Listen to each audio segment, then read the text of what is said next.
right, it is my pleasure to welcome you to this session on pixel perfection for carbon detection.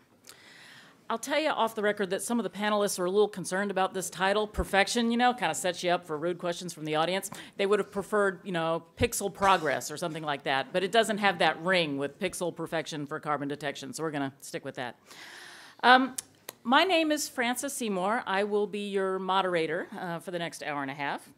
I am a senior fellow at the Center for Global Development in Washington, D.C., but also importantly, I'm an alumna, a loyal alumna of World Resources Institute, which is the sponsor of this session. So what we're going to do today is learn about some recent advances in technology for forest and forest carbon monitoring, land use change. In the short form, I think, is cool tools. And we also will have some time to discuss the implications of those new cool tools for advancing various objectives that we all share. Let me take a moment to recognize the financial supporters of Global Forest Watch at World Resources Institute. They include the Norwegian government, the NICFI operation, British DFID, and USAID. Some quick housekeeping. We do not have simultaneous translation for this session, but fortunately we do have Sarah Mann from WRI who's sitting on the front row, who's fluent in French and Spanish and has offered to translate questions and answers if during the discussion someone would prefer to use another language. I should also mention that if you would like to promote any of these ideas on social media, we do have a hashtag, Follow the Carbon. And the format that we're going to follow is to first have three speakers, the first three projected on the screen here, who are going to present some of these cool tools and new tools that are available. And then we're going to follow that with some very quick interventions from various scientists, practitioners who either are applying these tools in particular country or local contexts, and we'll give some reflections on their implications. I'll use my role as a moderator to maybe ask some quick follow-up questions that I feel may be necessary, but then as soon as possible, we'll open it up for questions from the floor for the balance of the time. I'm very happy to introduce our first presenter. She is Nancy Harris from Global Forest Watch, WRI. She is the research manager for Global Forest Watch. And she's going to present to us Global Forest Watch Climate, which was launched just last week and is touted as, quote, the best available data on carbon emissions for deforestation. Turns out that Nancy Harris spent some of her youth hanging from ropes up in the tree canopy, measuring tree vegetation. And in those uncomfortable moments, she dreamed of having a platform. Well, now she's created a platform. I know. And we look forward to hearing what she's going to show us. Nancy, floor is yours.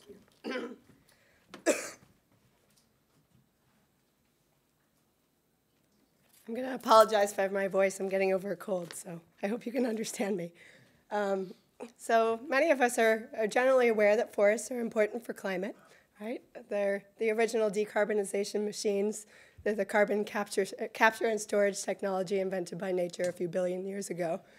But forests are important for many other reasons. They're truly the Swiss Army knives of the world. They sequester and store atmospheric carbon, sure. They also are home to about 70% of the world's animal and plant species. They prevent soil erosion, they protect watersheds, they provide the food, fiber, and fuel for billions of people around the world. But after fossil fuels, the second largest source of all human-caused emissions results from the way we use and manage lands, including the deforestation you see here in this picture. Now, deforestation happens around the world for many different reasons, but tropical forests such as these are particularly vulnerable as new agriculture expands into previously forested areas. And as global demand rises for commodities such as beef, soy, palm oil, the pressure on these forests is mounting. And that's bad news for climate change, right? Because just clearing 1 single hectare of rainforest is roughly the emissions equivalent of driving around the entire circumference of the globe 35 times. Now, none of this is really news, right? The forests have been part of the climate change negotiations for many years now, particularly in the context of REDD+, or reducing emissions from deforestation in developing countries and forest degradation, plus the role of forest conservation, sustainable management of forests, and enhancement of forest carbon stocks. In the run-up to Paris, almost $10 billion had been committed to REDD+ activities, and just this past week, the governments of Norway, Germany, and the UK have committed another $5 billion over the next 5 years to countries who can demonstrate measured, reported, and verified emissions reductions.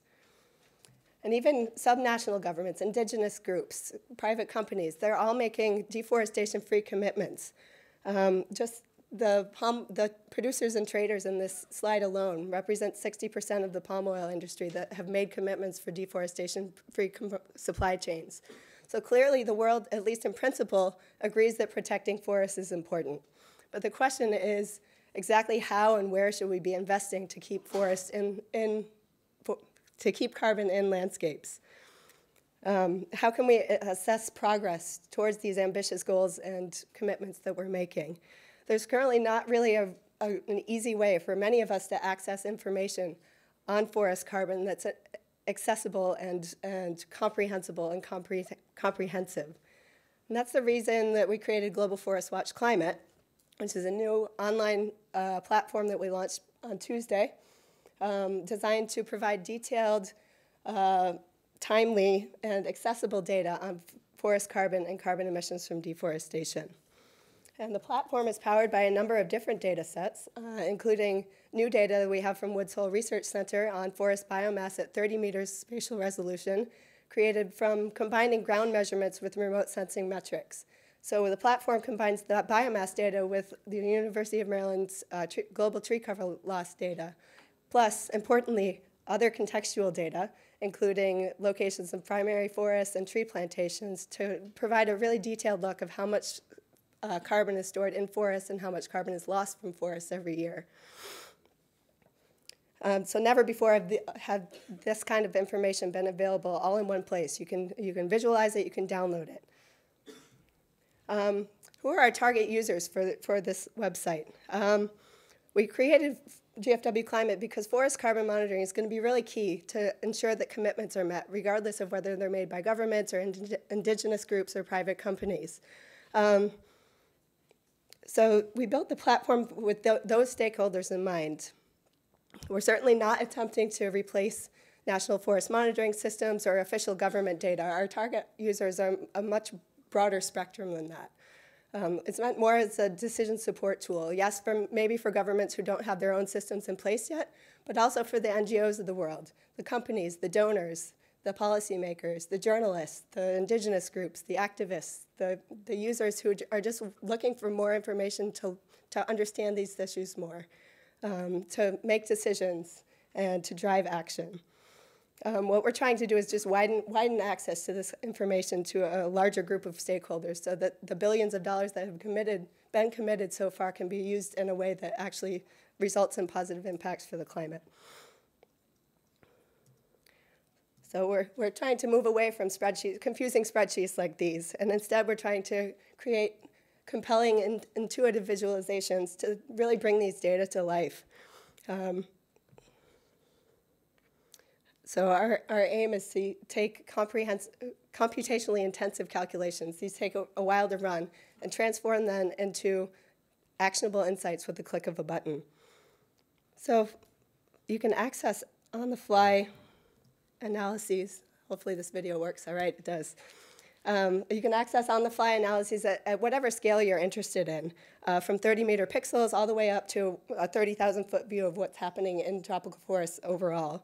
So, for example, if you're interested in a particular country, you can go to the country profile pages with features relevant for people who just want a general sense of what's going on in that country. The pages allow you to quickly grasp trends in deforestation along with associated emissions. Based on some feedback from our advisory panel, we also make different data sets available. So we have the global remote sensing-based data, but we also have FAO data and other nationally reported data where available. You can also change the unit, and you can change the time range. You can change the forest definition, and all of these calculations will update on the fly. You can also customize different indicators and really get the data that you want to see. And once you have the data in the we also do this at the subnational level and areas of interest. So we're really trying to make this very customizable. Once you have the data that you want, you can download it, you can print it, you can share it with your online networks. But suppose you're interested in comparing two different countries. Say I'm a Ministry of Forestry official who wants to look at different provinces in Indonesia. With GFW Climate, you can do that. Maybe I'm a donor who wants to look at protected areas across two different countries. You can do that. So you can really customize the analyses that you want to see. And these features present summaries of the data powered by data from Woods Hole and the University of Maryland. And fortunately, those data are also spatial, so we can see them on a map as well. So here we can see across the tropics. We can also zoom into a country. So we're going to select Paraguay, which has one of the highest rates of tree cover loss in the world, also a lot of intact forest landscape degradation. So we're sort of on the border of Paraguay and Argentina here. You can see a lot of forest has been converted in the dry areas of Paraguay to beef production. And you can see large-scale industrial agriculture has encroached on these forest areas. And neighboring Argentina also has high rates of forest conversion for beef and soy, but here we can see that the forests cleared had more biomass. So that led to higher carbon emissions. So creating these interactive maps allows you to get a better understanding of where and when past emissions occurred and hopefully prevent the most carbon-rich forests from being cleared in the future. Now we can move to the pixel level, from the pixel level to the pantropical. GFW Climate can also help track these broad commitments to having deforestation over the next 5 years. Using GFW data, we've created this pantropical benchmark that we can track using some of these data visualizations that we created on the pantropical overview page. That's alive. Yes, this is the beating heart of tropical forest loss.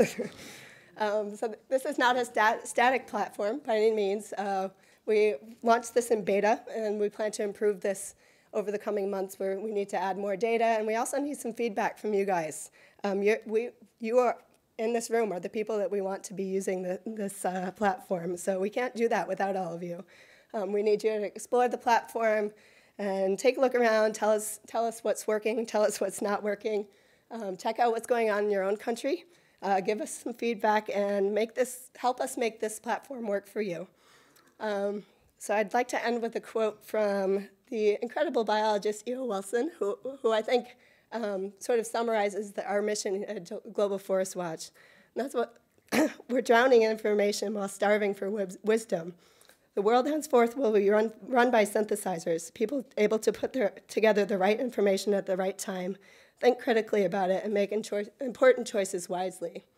So GFW Climate, we've synthesized the information, and so now it's all time for all of us to think critically and make wiser choices about how we're managing tropical forest landscapes. Thank you. And please visit climate.globalforestwatch.org.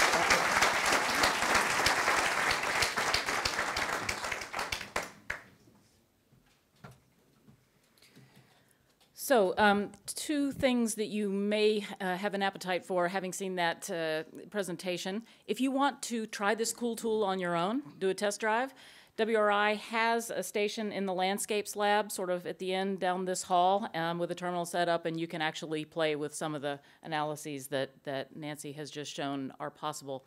Also, the little, heart-beating bubbles thing. There's an art installation somewhere around here with balloons. It's kind of like a 3D infographic. So keep an eye out for that. So it's now my pleasure to introduce Matt Hansen. Matt is a professor at the University of Maryland. And I think many of us know Matt and his team ushered in really a new era of measuring deforestation. And so, he's now immortalized because everybody talks about the Matt Hansen data on tree cover change. Wouldn't that be cool to have, data as your name? I learned a fun fact about Matt. He actually didn't start out in the forest. He started out in the Peace Corps in the country formerly known as Zaire, raising fish. He was an aquaculture guy. But today, he's going to give us a demonstration of something called the GLAD As It Happens Alerts tool. And this is a cool new alerts mechanism that's being piloted, as I understand it, in Peru and Indonesia. So Matt, take it away.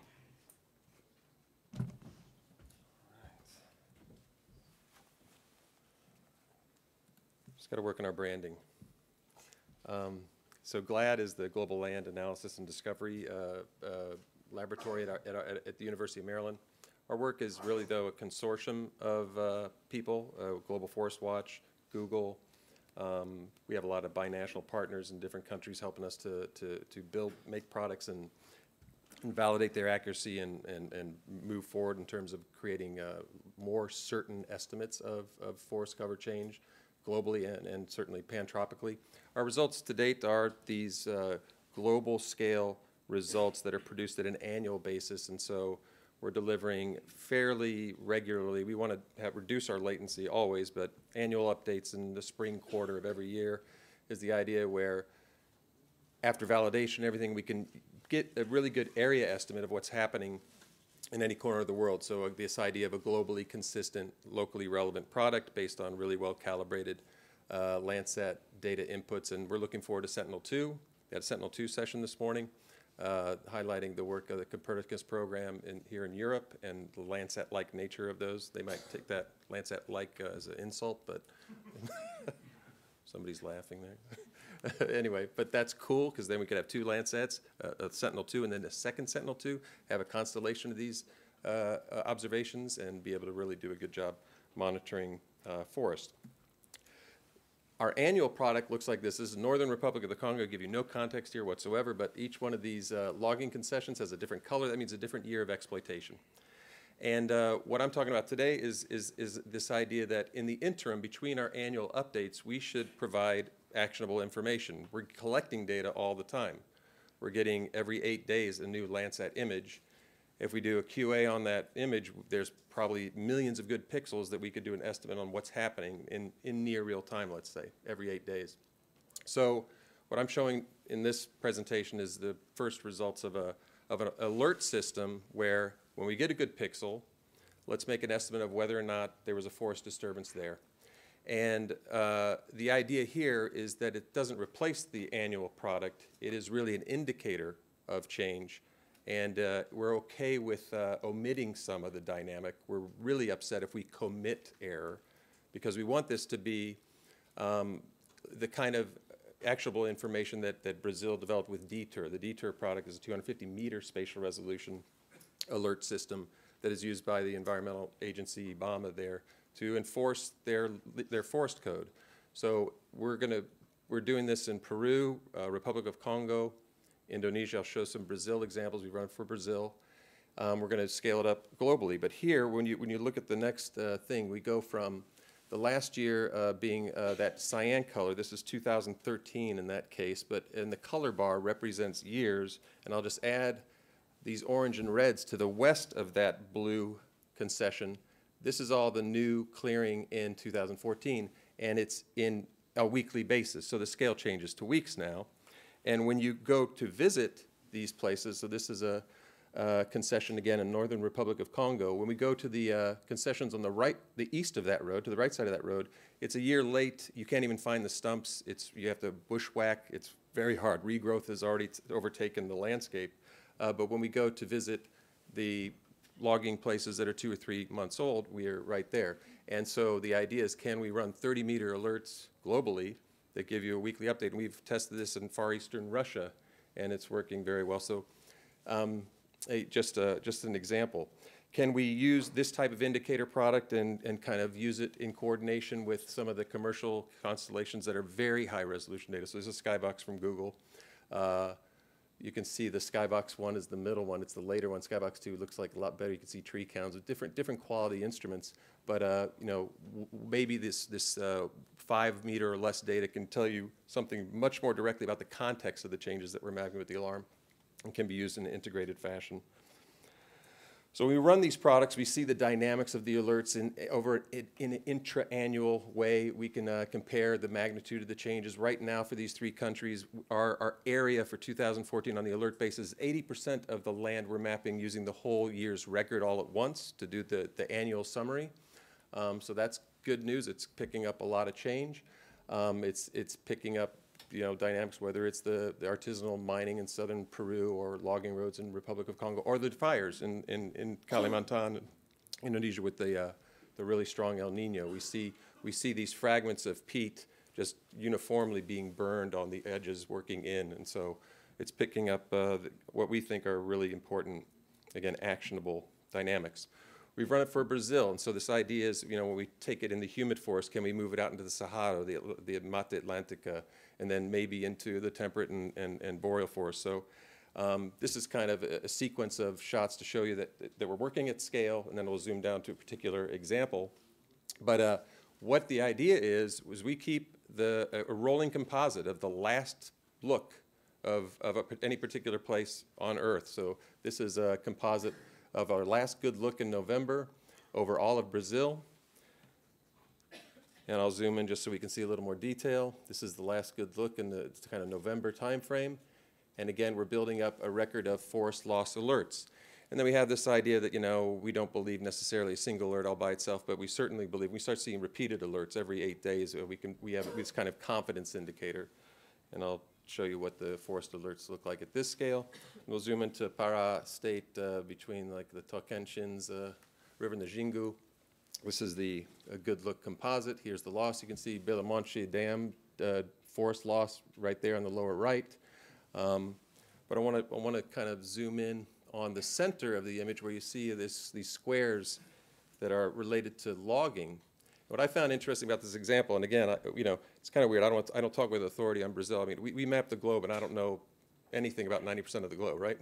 so when I map this, it's very interesting that it's at late October, early November. There's logging going on there, and this is the kind of dynamic that Protus won't see, because Protus has a minimum mapping unit that's quite big. Protus is looking for big deforestation events. They have the garage, which is looking at this type of dynamic logging, but this is occurring outside of that atmospheric window where they have really good data.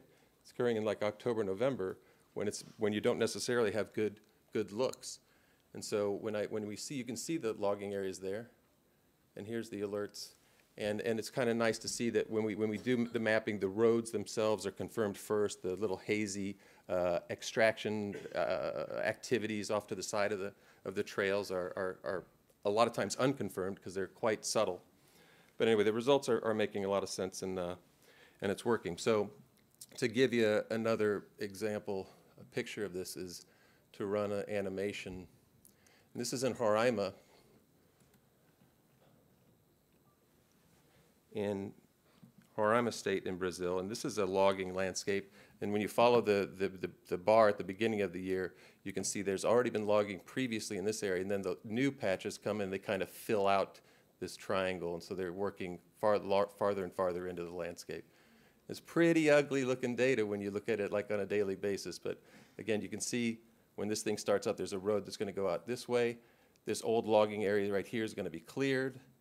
There's going to be a new logging area here that kind of, transitions out deeper into the forest. So, and then when you get back to the main roads, you see the evolution of the kind of smallholder landscapes and the clearing of lands for typically pasture, but soybeans coming to Roraima. I think there's 40,000 hectares of planted soybean this past growing season. So that's kind of like the idea. Can we do this in near real time?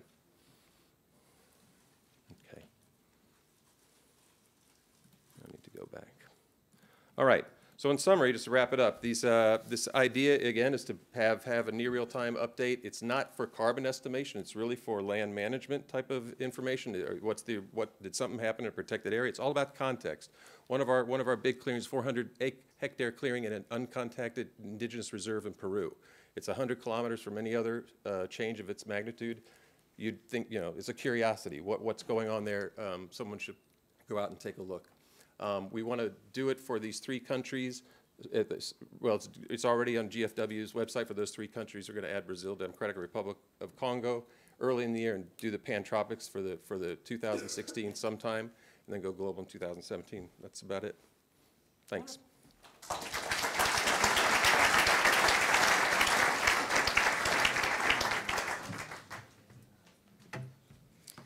Gotta admit, that's pretty cool. Okay, so our next speaker is going to be Abdon Nababan, who is the Secretary General of AMAN, which is the National Federation of Indigenous Groups in Indonesia. Abdon has emerged as one of the most effective speakers and advocates for indigenous rights, both nationally and increasingly on the international stage. And I think that role of indigenous groups has only become having greater and greater prominence, for example, with the various reports published quite recently about the amount of forest carbon that is in areas controlled by indigenous peoples. So, you know, really can't do it without them. Nancy highlighted indigenous peoples as users of some of this data, but of course, indigenous peoples are also generators of data. And we're going to hear a bit more about that from Abdon. But first, I give the little personal background on Abdon. He started out as a humble forest investigator, going out in the forest, and has a history of keeping a very low carbon footprint personally. And I actually knew Abdon before he was famous, and have a memory of driving in my air-conditioned car, through the streets of Jakarta and seeing this guy picking his way through the traffic, I mean, in Jakarta, one of the world's most pedestrian-unfriendly cities, but he was walking. Anyway, I picked him up.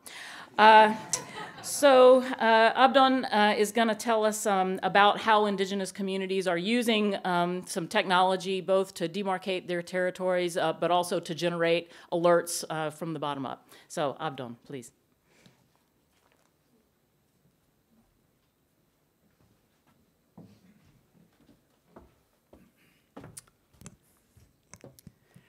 Thank you, Francis, for introductions.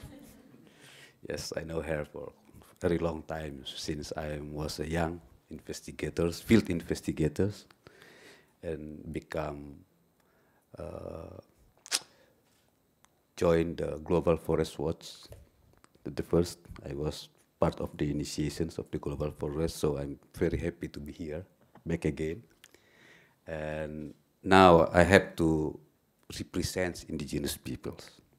So I start from so this is my story, actually.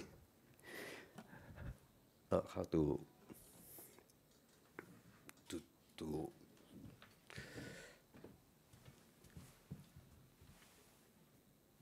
okay. Thank you, Matthew. Yeah. Yeah. Double click? Yeah. No?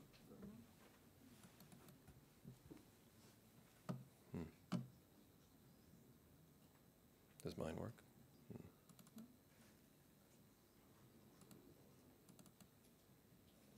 This is a remote sensing person's nightmare because we rely on pictures. I don't know about Abdon. Yeah, that's okay.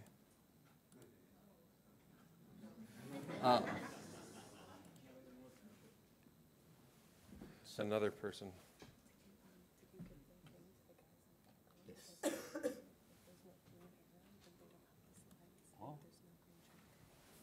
Okay. You're gonna have to, yeah. So, okay. So we sent the representation. So okay, I will talk. I good in that. Okay. So since I said that I started the investigations from my in the very young, and try to integrate these skills and monitoring technology in indigenous people's movement. So I think Matthew and Nancy already talk about the truth, but I will speak about grounding the truth. Yeah, by empowering indigenous peoples to effectively monitor their territory, yeah, their forests, their river, their peatland. And we have enough data, yeah, the truth. Yeah. Map, statistic, and everything. But for Indonesia, I think also for all over the world, we don't have the map or administrations or statistic on indigenous peoples.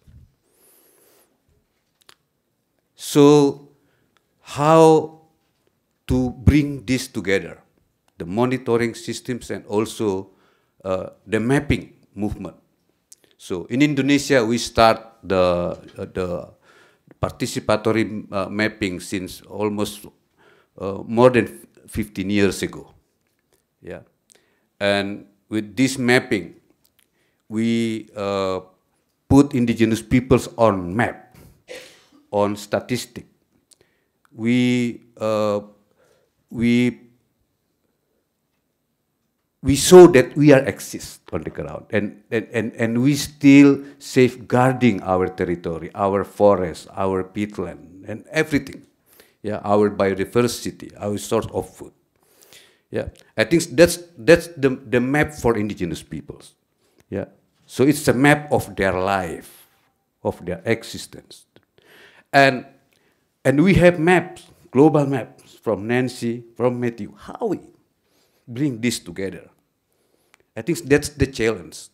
And then in Aman, we train the youth from indigenous communities to be a community mapper. Now we have almost more than 500. Yes, now I have it. It's back. Yeah. So if you see these pictures, this is, for me, I like these pictures because we bring the maps here and with peoples surround the maps and they identified where they are in the map. So you copy the map, big one, and they try to identify where they are in this world, in this globe. That's very interesting discussion. And they start with that they don't recognize, actually. Our map not recognize, not acknowledge them. They are non-exist peoples. Yeah. We can have forest map, but we don't have peoples there. Only forest or carbon. But where is the peoples who protect the peatland, who protect the forest?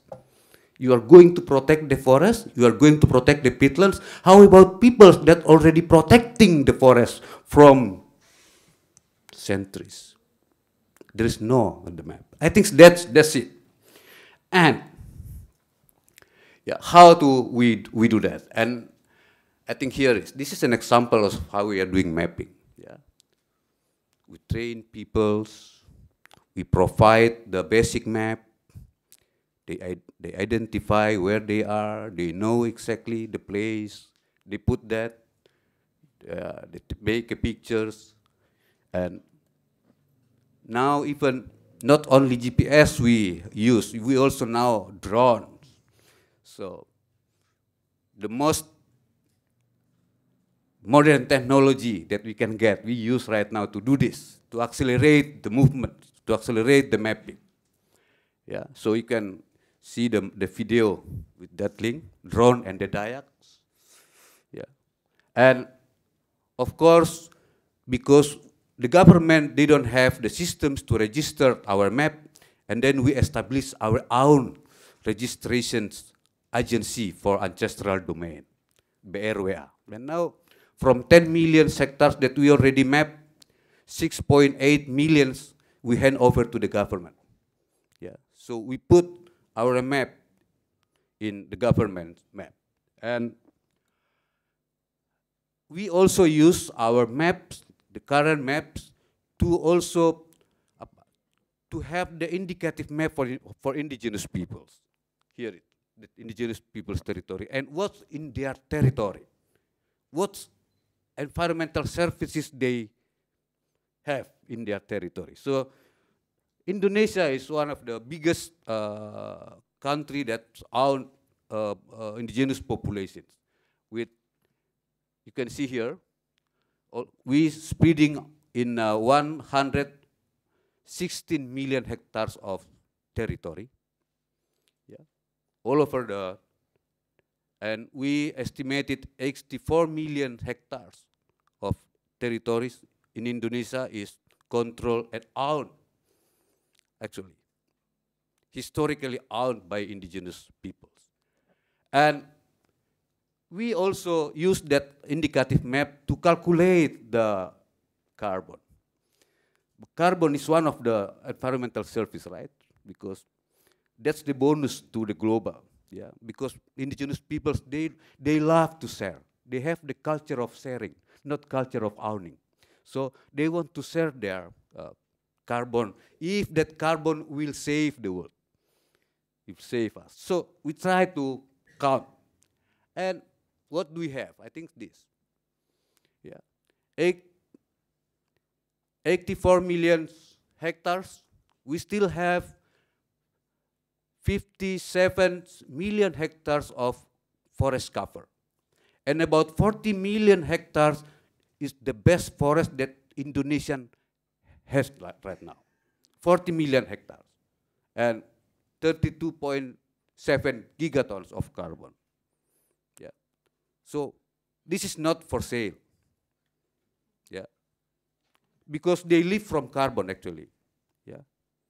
They live from this. They, for peatland, for example, they use that for fishery. You know, freshwater fisheries, the most fish we get from, what do you call it, terrestrial, is come from the peatland. But now they dry it because they use it for oil palm and eucalyptus. And you know, because it's supposed to be wet, right? But now it's dry. So that's the fire everywhere. So the fire is not, the peatland burning is not about fire, it's about water. Yeah. They separated the land and the water, and it's become dry, and then that's firing. So it's easy to stop firing, burning in peatland. Keep the water there. Very simple. That's my message to President. President, if you want no more peatlands burning, keep the peatland wet. Yeah, it's very simple. That's the indigenous knowledge. Yeah.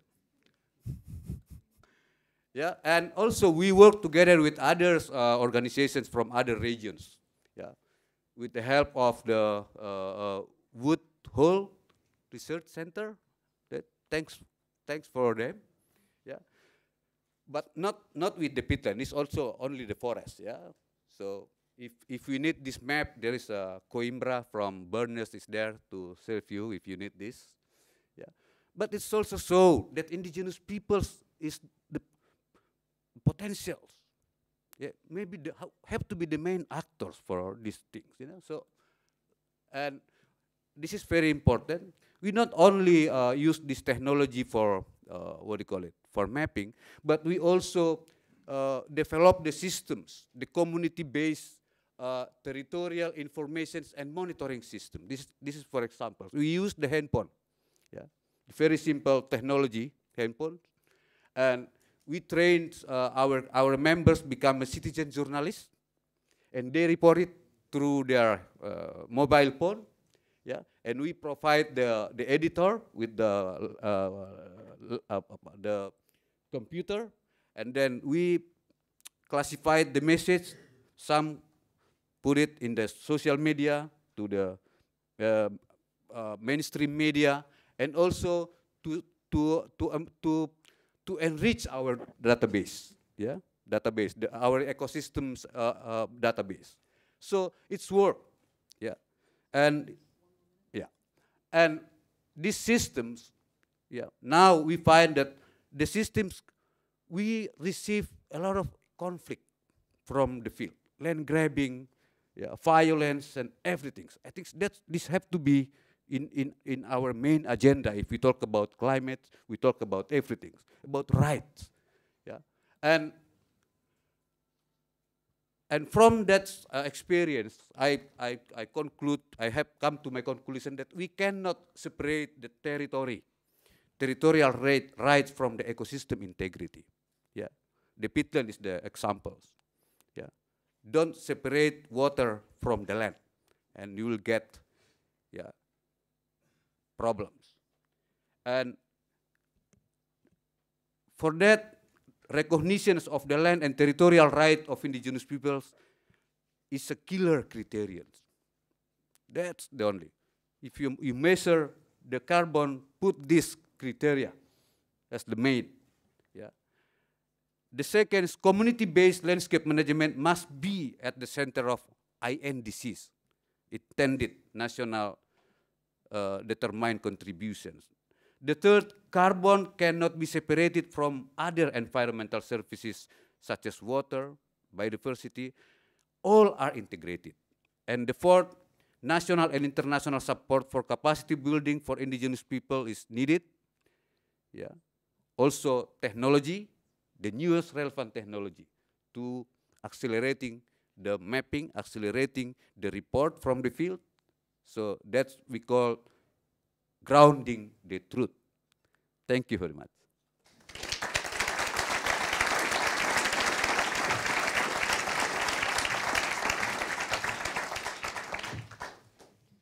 Okay, thanks to all of you who helped solve that technical glitch, and for Abdon for so graciously getting through the presentation despite that. So drones, phones, and keeping the water where it is, some key tools and technologies. So let me now invite the other panelists to come on, and all of you to take the stage now, and we'll do the remainder of this as more of a panel discussion. What we're going to have now is some quick sort of 3-minute level perspectives from a variety of practitioners and regions, and then segue into a discussion among them. So the first person who's prepared to speak is Jackson Kimani.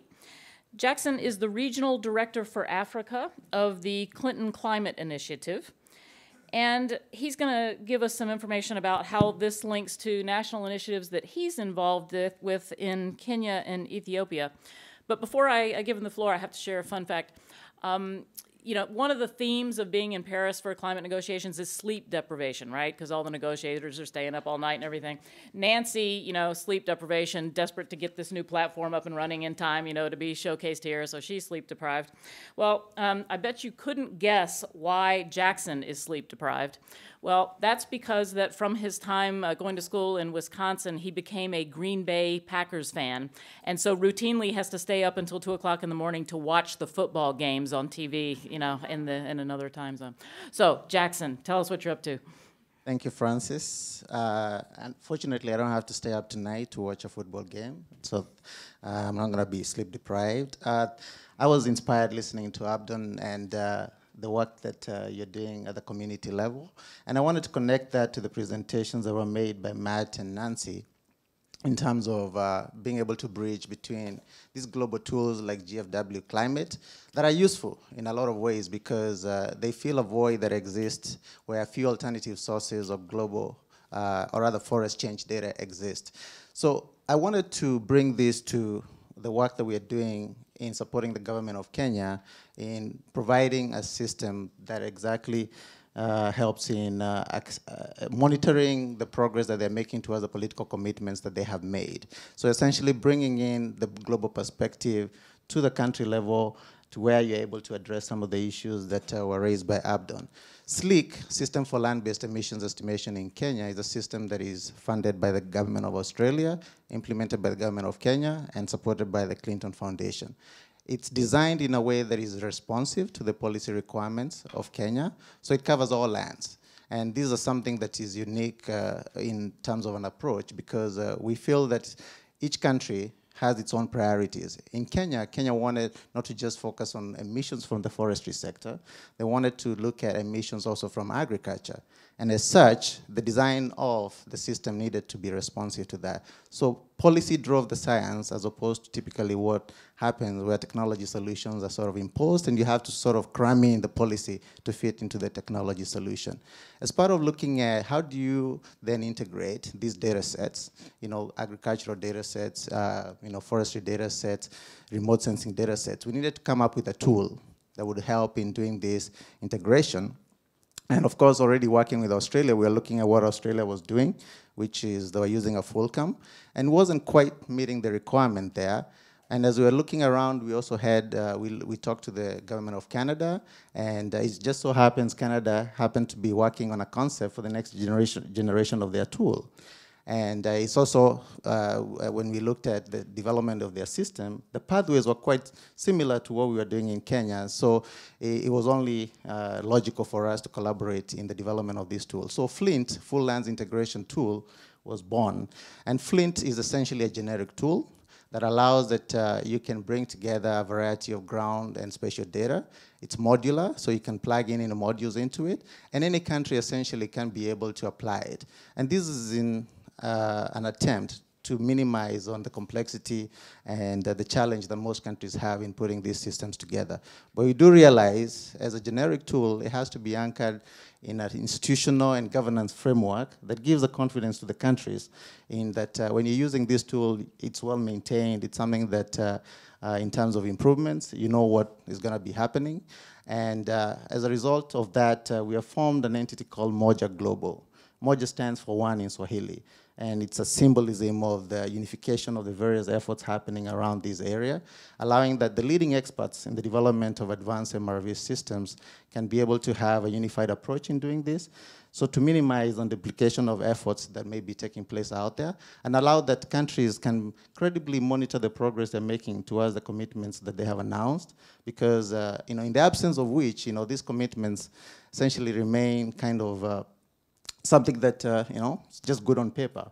And we need to get to the point that the measurements that are taking place can be credible. And we want to move the conversation from building systems to actually now enabling countries to improve on the quality of their data sets, that they can focus on how do we enable that what we are measuring is something that we can take to the bank, something that can be informative and help us in advancing the cause of development. Thank you.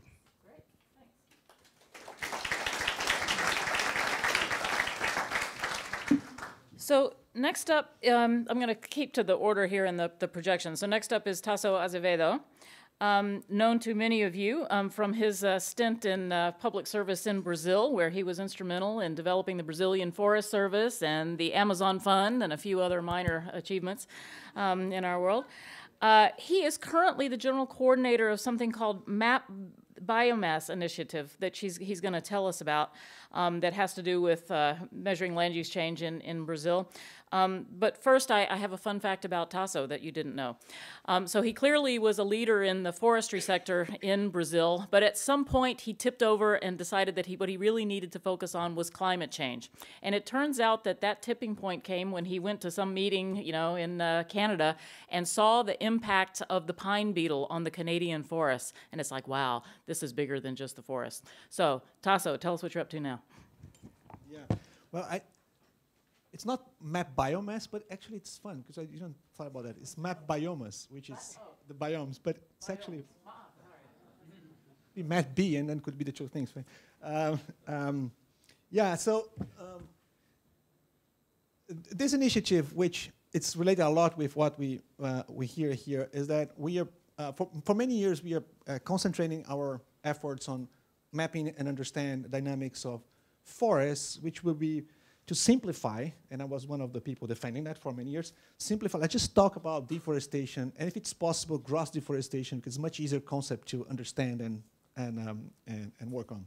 So, but as we progress and we start to have results on decreasing deforestation, then it's more difficult to explain land use change emissions just using deforestation. So we have to go further. We have to go to degradation. We have to understand the change that goes to other, for example, restoration, or from agriculture to pasture and things like that. As we have this system in Brazil with the Climate Observatory, that we estimate greenhouse gas emissions in Brazil in historical series we have data from the 70s to today by states. It's like large database on greenhouse gas estimations. We find out very difficult to do good estimation land use change with the information that we have available, which is basically data on deforestation. So the beginning of this year, we put out you know, a group of different people from companies, from NGOs, and from universities and put out this question for them: is it possible to produce land use maps or land cover maps of the entire Brazil annually, very cheap, quick, and up to date? So you want to have this every year. So it was an interesting question because we do produce maps like that in Brazil, but every 5 or 8 years, it costs $3 million, involve 90 people for 14 months to make out that produce one map of land cover in Brazil. So what we put as a challenge for ourselves is how can we do it for every year and build up the historical series? And that's what we are doing right now. You can see, I think on IPAN booth here, you can see the beta version of this. So it's basically, it's a collaborative project where 15 institutions are co-creating all together a platform in which we can map using Google Earth Engine technology, can map basically all the land cover in Brazil. So you have a map that have not just the forest and non-forest, but you have forest, agriculture, pasture, cities, and so on and so on. That's the idea. And we hopefully, by 2017, have built up the historical series from 85 to the present day. But not just have the map, the thing is how you use that in a good way. So what this platform allows is you to actually ask questions like, what was forest in 2008 that in 2013 became pasture? So the way it goes that you go there and you choose the 2 years you want to compare, you choose what you want to see in the transition, and boom, you have the map with the transition, and then you have the quantities. So in this way, we can actually have a real calculation of what is really the emissions from land use change and the change we have. But most important is that you can understand the dynamics. Because today, to fight deforestation, it's more than just see forest, non-forest. It's exactly like what Matt was showing. You know, if you can't see the dynamics that you have, like the logging happening there, you know, if you take too much time to look again, you don't see these dynamics. You just see forest, forest, and forest. You don't see the dynamics.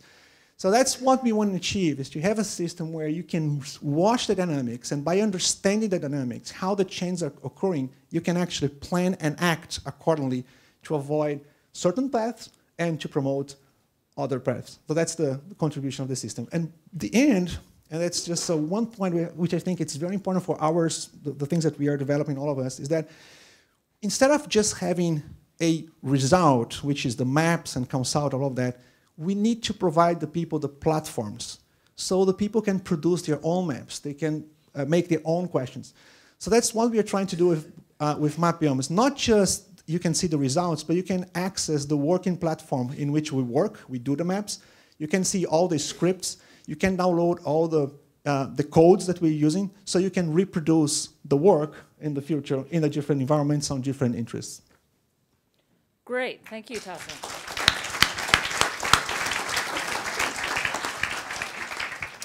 Okay, now we're going to come back to Chris Field. You're on. So Chris is a distinguished scholar in this broad field, and is currently the founding director of the Department of Global Ecology at the Carnegie Institution. And before I tell you what he's going to talk about, I'm going to share a fun fact. So the fun fact about me is that my ancestors on the Francis side were coal miners, first in Wales and then in Appalachia. So I've got a really deep carbon debt to dig out of. So you're going to be seeing me up here for years to come. But it turns out that Chris Fields' father ran a sawmill. So he's got a forest carbon debt that he's working on. Anyway, today he's going to give us the sort of big picture linkage between the kind of cool tools that we've heard about and how it relates to what those negotiators are doing out at Bourget and the sort of broader policy picture. So, Chris, you're on. Thank you, Francis. A career of reparation here. I want to make 3 quick points that connect all of the wonderful stuff we're seeing here today with the most recent IPCC reports and with what I see emerging in the draft decision agreement. One concerns carbon budget, one concerns co-benefits, and one concerns the integration of top-down and bottom-up approaches. I think the most compelling result in the recent IPCC reports and really the foundation for the decision agreement we're seeing emerging from COP21 is this idea that solving the climate problem requires driving CO2 emissions to zero, not driving them down a lot, not decreasing emissions by 40 to 70%, not finding ways to bend the curve, but driving emissions all the way to zero. And that's a daunting challenge, but it's also an empowering one. From the context of the material we're talking about here today, it's got three really important components, well, four important components. One component is that deforestation clearly needs to go to zero. The second is that there are lots of parts of the energy and ag systems where it's almost inconceivable that will drive net emissions to zero. It means that finding ways to have net sinks that persist for decades and even centuries in the future is going to be really important, and being able to identify those and sustain those in the forest sector is going to be really key to solving the challenge. And a third is that we know from lots of different lines of evidence that our ability to successfully manage forests is going to depend on keeping climate change in check, and there's a huge difference between the feasibility of maintaining forest carbon sinks in a world of 1.5 or 2C over pre-industrial as compared to 3.5 or 4C over pre-industrial. So the motivation for this community to be oriented toward an ambitious climate goal is strengthened even further. A fourth component I want to mention is, I'm sure all of you are aware, that kind of a runaway freight train associated with the most recent IPCC reports is this idea that an important tool in letting us approach zero net CO2 emissions is going to be biomass energy with carbon capture and storage. And that freight train is emerging without anything like the science foundations that will be required in order to figure out what's the potential, whether it's viable, what are the environmental risks. And I think this community plays a huge role in setting important constraints on the extent to which those technologies may emerge in the future or may not.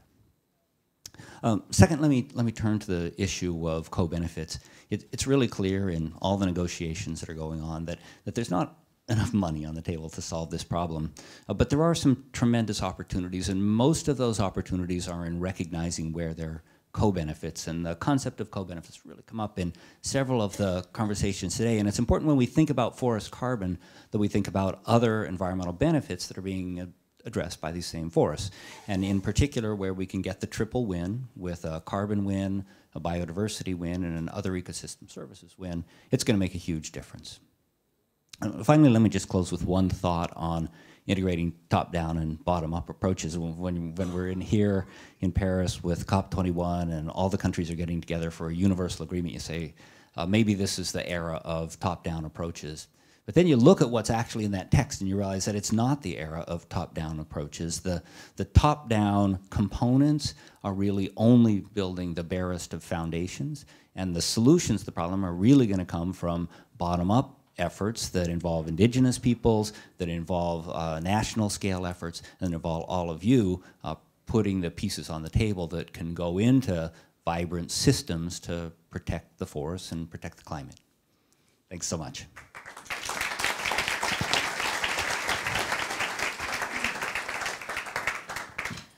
Excellent. So last but not least, we have Alessandro, or Ali Bacini, from the Woods Hole Research Center.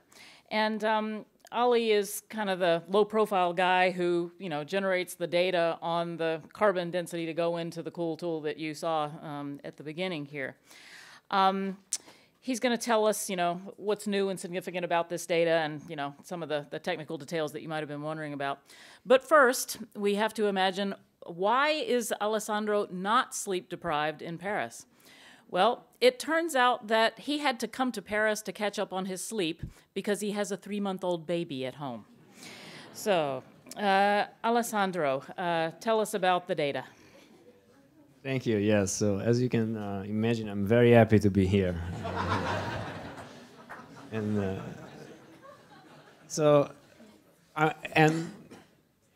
in other reason why I'm extremely happy to be here is because it's great to see the progress in technology. I mean, what we have seen and what Global Forest Watch has been doing is really, it's a big improvement compared to the capacity that we could access only a few years ago.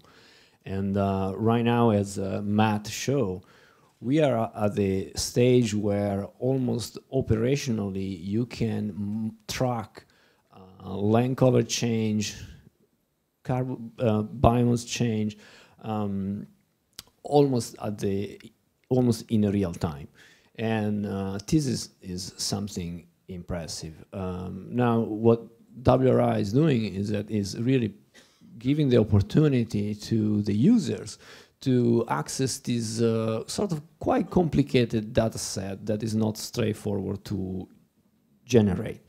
And one of those data sets now is this new data set on carbon density, as Nancy said. It's a new data set. This time is at 30 meters, so it's a big spatial improvement compared to the older 500 meters that we generated a few years ago. And what this really allows is that for the first time we have the carbon density that is matching exactly the resolution of the land cover change of the activity data. So what that means really is that when Matt is identifying a change, is finding one of those pixels that is losing trees, well, you now know what the biomass of that forest was. And so the data set is a reference data set for the year 2000, is based, thanks to Matt, on the same spectral Lancet data that he used for his previous version of the deforestation data that was published, that was in the science paper. And thanks to WRI, Global Forest Watch Climate, people can just use it and easily combine it now with the carbon density and compute the committed emissions at the annual interval. So I think that this is a good step forward. It should be very much appreciated by RED. Yes, I was the one that I was surprised about the title. While we have a perfect title with this pixel perfection, at least for what concerns the carbon density. I mean, we are working hard. Technology is moving fast, but perfection, I'm not. I don't think that we are there yet as a perfection. But in the next few years, we will have new missions. For example, there is going to be a LiDAR JEDI mission that will provide fantastic data to improve carbon density estimates. And so I hope that WRI will have the opportunity to keep improving the data set that they use, so that the user will also improve their capacity to estimate carbon density and losses. Thank you.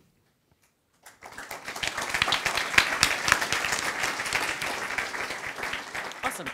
So what we're going to do next is I'm going to pose 3 quick questions to random panelists to kind of give a model of quick, 1 minute max answers to quick questions. And those, while you think about the questions that you want to ask, we have 1 microphone down here at the front. So, if you want to line up, you can start doing that. So quickly, Nancy, why are we only talking about tropical forests? Tasso was inspired by the Canadian, pine beetle issue. So what's up with that? What's up with that? Sorry. So I'll give 3 short reasons why we're focusing only on the tropics. The first one was practical. We started this project about 6 months ago, and it's now December. And so we wanted to get something out fast and iterate quickly, right? This is the right time to launch this. And so we didn't want to miss that opportunity. So we had a tropical biomass map from Woods Hole. Let's do something with it quickly. The second reason is more policy relevant. A lot of the deforestation that's happening around the world is focused in the tropics, and therefore a lot of the emission reductions that are possible in the next 5 years will also originate in the tropics. And the third reason we focus on the tropics is more technical. As many of our critics will tell us, tree cover loss is not the same thing as deforestation, and we recognize that. That's absolutely correct. And we've taken steps to address that for our pan-tropical benchmark for measuring progress over time. But as we move towards more northern and boreal temperate ecosystems, the forest dynamics there are a different beast from tropical deforestation. And so the dynamics are different, the way that you account for carbon are different. And so if we just stick the tree cover loss data with the biomass data and call that emissions, that wouldn't only be misleading and be wrong, right? So remote sensing is it's one tool. It's a very powerful tool, but we need to make sure that we use it to answer the questions that they're most appropriate for. So that's not to say we don't want to expand globally. We do at some point, but we just need to apply some more of that critical thinking that our guy E.O. Wilson was talking about before we do. Okay, Jackson, you heard Chris talk about the importance of co-benefits in this, but when you talked about the platforms you're working on in East Africa, I only heard you talking about carbon. Is it just about carbon?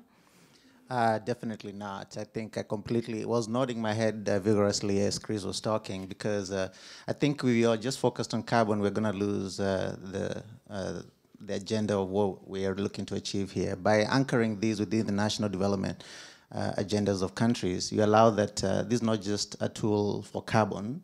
These are tools and systems that are developed as a ways of meeting some of the national development priorities for these countries, so that they're not looked as something outside of what the countries are doing ordinarily or what they're looking to aspire towards. So if you think about the data sets that are generated to enable systems like monitoring tools to be effective, that data is useful in so many other ways, and countries need that data to address those other issues, land use planning and other development priorities that they already know, have identified as a need, just don't know how to address them today. Okay, Ali, I remember back at the very first Forest Day in 2007, where we had a session and we debated about whether or not the data was good enough to add a second D to red. And we're told anecdotally that the fact that the participants decided that, yeah, it's good enough, actually influenced the negotiations. I've heard a rumor that you're working on better data for the second D in red. You want to just give us a preview of what's the next cool thing?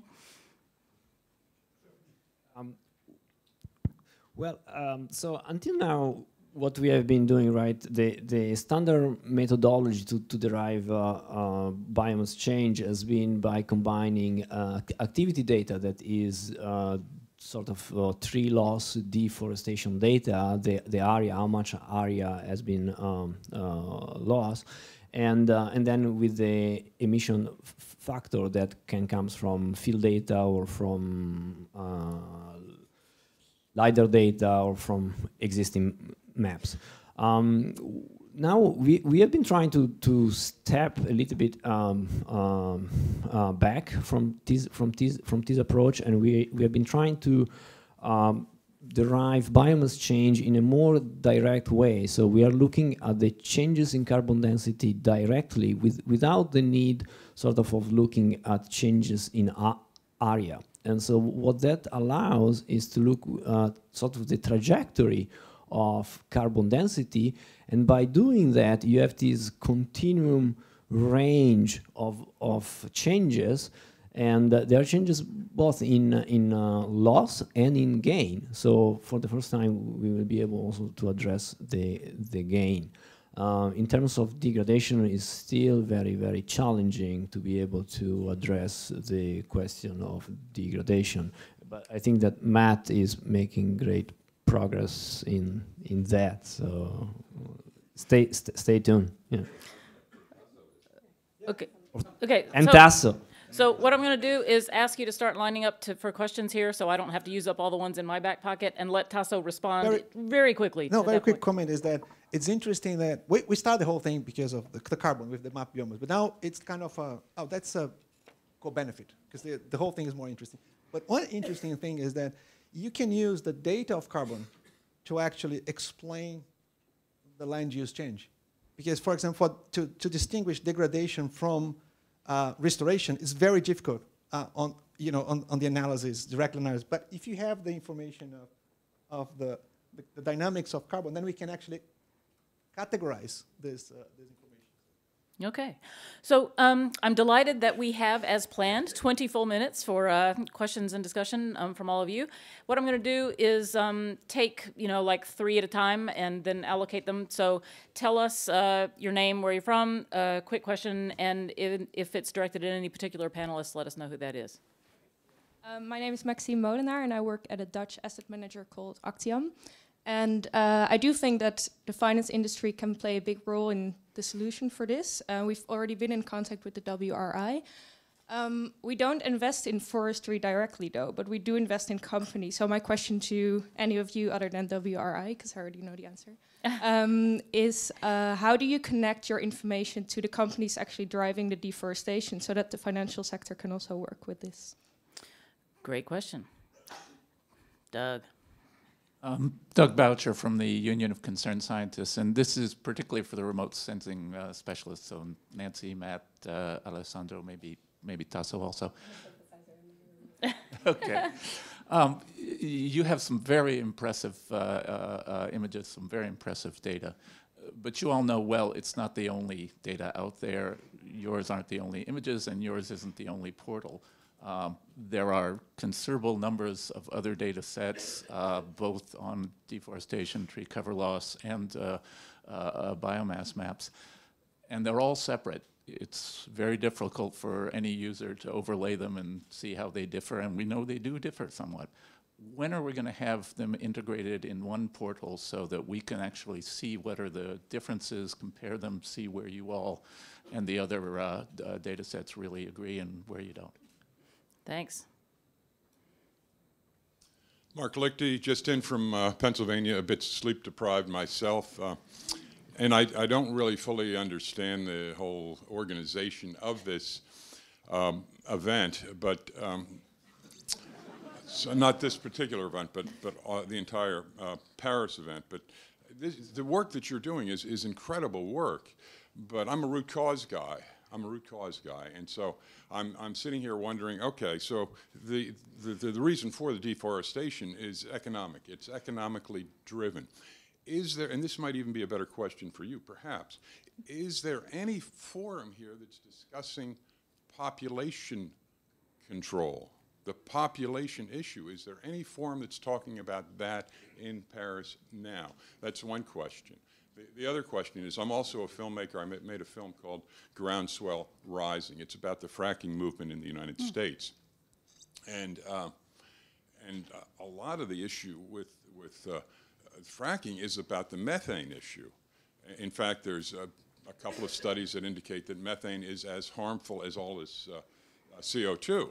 We need to get you to the question pretty quick. So is there a venue here that's speaking of the methane issue? Okay, good questions. So I think I'm going to ask you to hold and do some quick responses to the ones we've got going now. Easiest is maybe Doug's question on when are we going to have platforms to compare the different data sets for integration. Nancy and Ale, I see, both want to make quick takes at that. So. Yeah, so that was a big push for us on the country pages of Global Forest Watch. So we have not only Matt's data and Alessandro's data, but we also have FAO data in there, and the country submitted information from reference levels. And we hope to build that up over time, right? We have what we can put in there right now. But, Sasan Sachi has a carbon map, Alessandro has a carbon map. Can we put those all in the same place in different tabs so that you can do what you want to do? Ale, do you have a...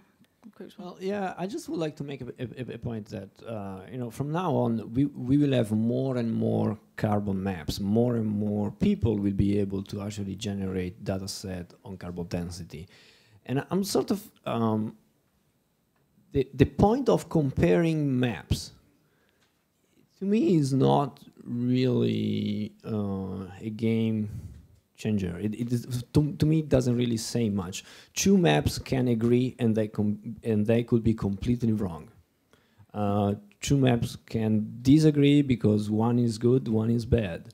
So I think where we stand now to move forward in this, we need an independent representative data set that is accessible to the users and that the user can use to compare and assess the data set that they are planning to use.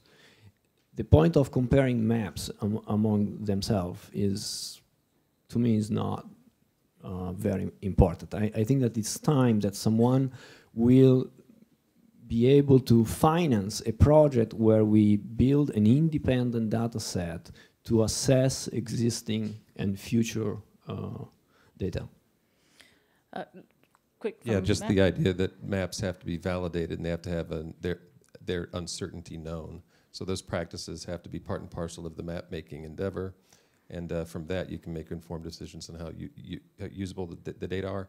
Our map of Africa grossly underestimates loss, and we learned that by doing a validation exercise. And then we're going to revisit that with a new version to try and account for the errors that we know exist in the product. So it's not about comparing maps. It's about evaluating, iterating maps, working towards a convergence of evidence based on really good accuracy assessment. Anybody? Okay, Tasso, go. No, it's okay. Very quick, is just say that's one of the reasons why it's very important to have open platforms where people cannot just compare, see the different things, see all of them independently, but also can, if they want to, can contribute to get it better. Okay, anybody want to take Maxine's question about how we link this data to companies in ways that would be of interest to the financial sector? Oh, come on. Well, I don't know if I understand exactly the question, but I would say what you have to do is to provide the information in a way that you can look at that on any scale. And I think that's what Matt was showing. It's what somehow I think we'll get, as I understand from the consultative body of the climate, Global Forest Watch Climate, is to have, you can actually look at the information on any scale you want.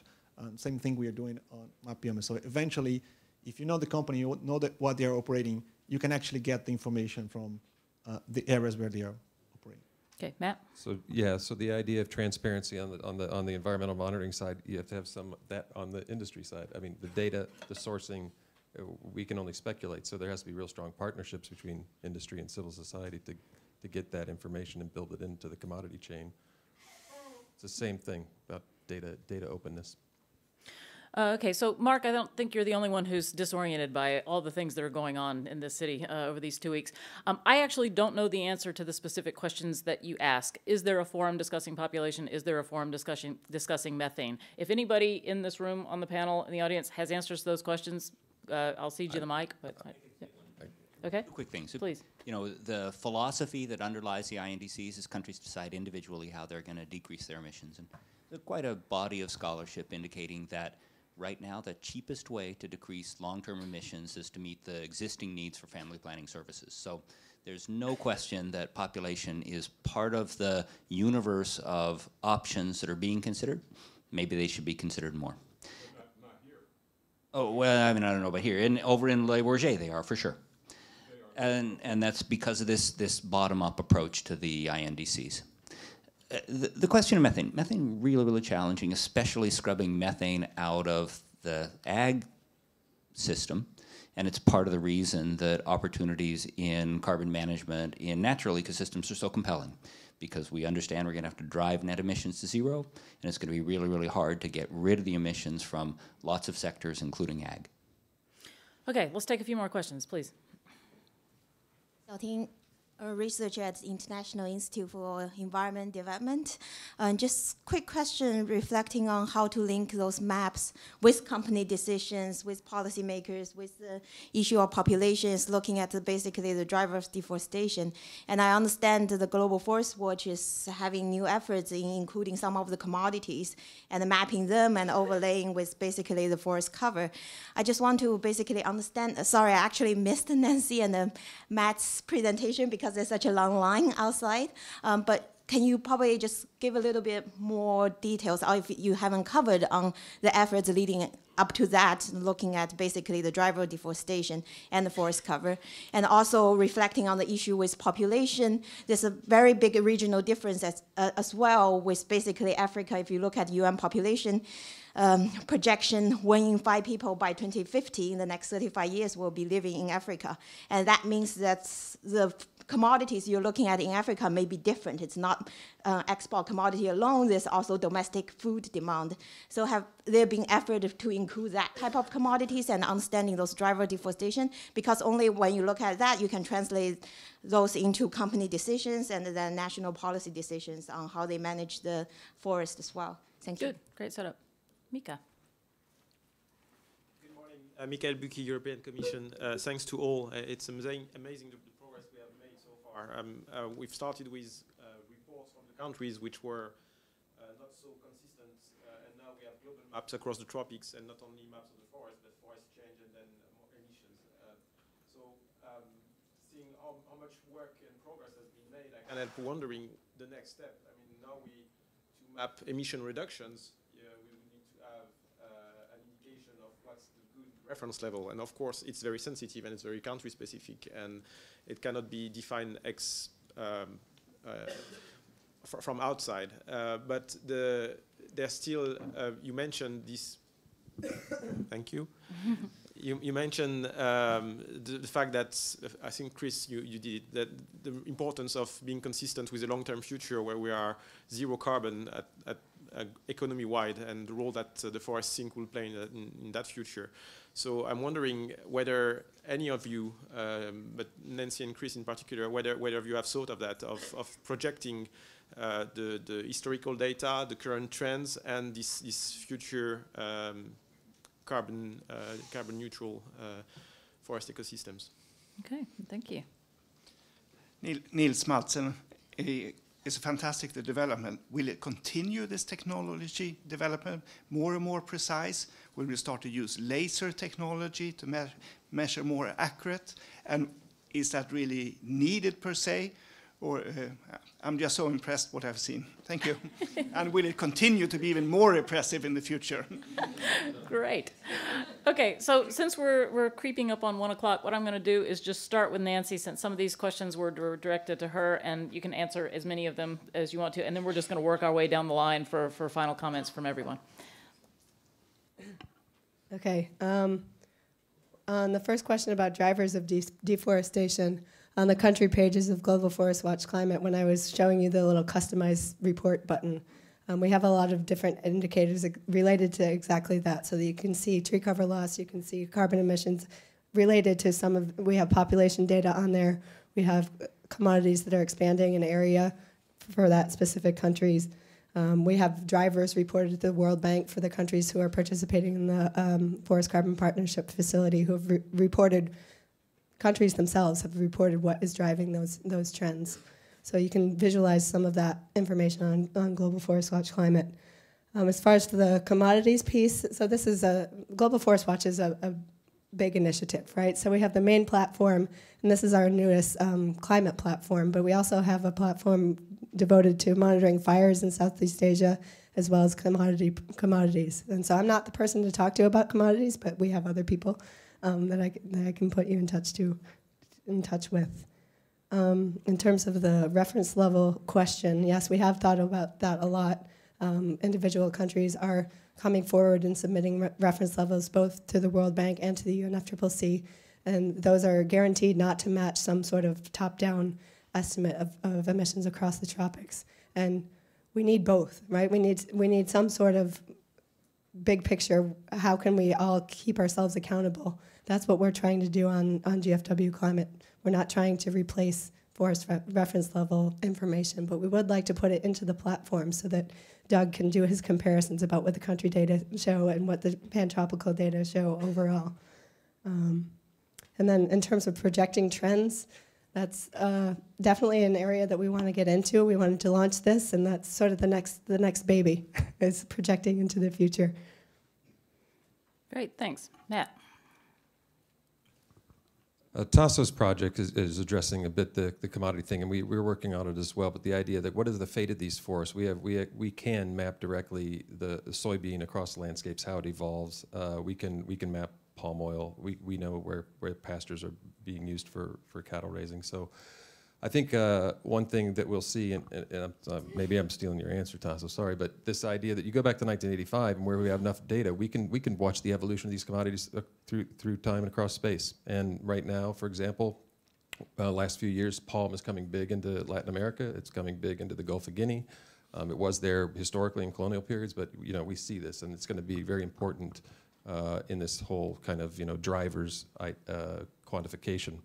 The other one, I'm glad you brought it up, was direct pressure of smallholders feeding themselves. So a country like DRC, where 80 million people, there's very little food aid, not oil to trade for cheap foodstuffs. There's 80 million people in a very unstable environment feeding themselves, and that's a huge pressure on the forest. So Africa, you pointed out, I'm just echoing your thing, and we can map those landscapes because those landscapes have a certain granularity to them.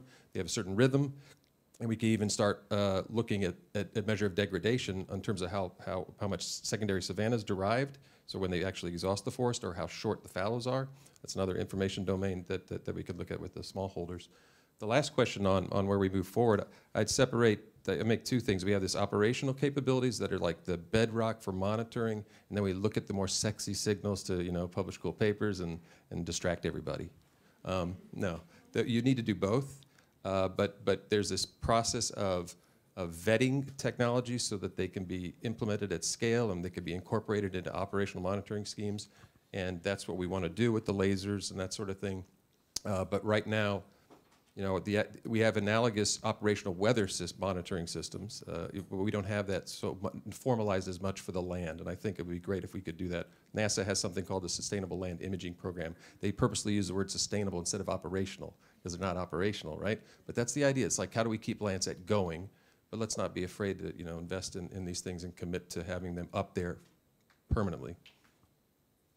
Abdon.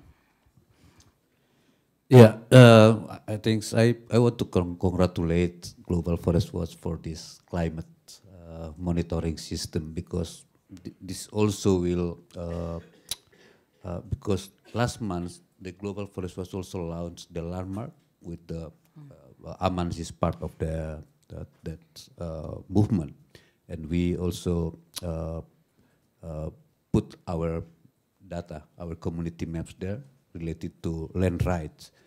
And I think if these two platforms work together for in the next future, I think the questions about come from the company that will be answered. For example, because now it's not only the problem of tenurial right is not only for indigenous peoples or farmer, but also the big problem for the company, the business uncertainty. I think all of us, our main enemy right now is uncertainty. Even you are a community, even you are a business sector, you are the governments, we are now dealing with uncertainty. And it's related to rights, yeah? And we need data to ask to invest. And I said, you have to invest first in the human rights. You have to invest first in the right of the peoples. And that means you invest in your business. You invest in your everything. Yeah. So we start from that. So that's why I think we just struggling with the AU, UK, Norway, I don't know, positions the last few hours about human rights and indigenous people's rights. I think if we lose that, and we will lose life, because actually we are defending lives here, not defending what do you call it, carbon. Carbon is a part of our life. Yeah, we are defending lives, and the lives is the basic human rights. Yeah, and the lives is the basic collective rights for indigenous people. So that's my message to the parties that still discussing, negotiating the text. Yeah? Okay. Rights very important, not for indigenous peoples themselves, but also for business, for certainty. So Jackson, game's going into overtime now. So if the rest of the panel, quick final comments. Jackson. Yes, I just wanted to agree with the gentleman who talked about how technology has come a long way in allowing to do things that just a few years back we could not imagine. But I want to submit to you that we need to move beyond the fascination with the technology and look at, so what does it help us with? How is it helping us in taking action on the ground in ways that we can actually start seeing the difference between what needs to happen and what's currently happening. And I think that's by devolving this technology in the hands of the people that actually can take the action. And those are the countries, the communities that Abdon is talking about, and allowing that those communities can start owning this, can be able to understand this, and they agree with the findings of it. Otherwise, when it's sort of top-down, there's resistance sometimes in taking action, but when they're part of the process and part of the solution, it allows that this technology, not just something that is beautiful to look at up on a screen or that we're fascinated by what we're able to manipulate, but is actually something that is helping us in solving a problem.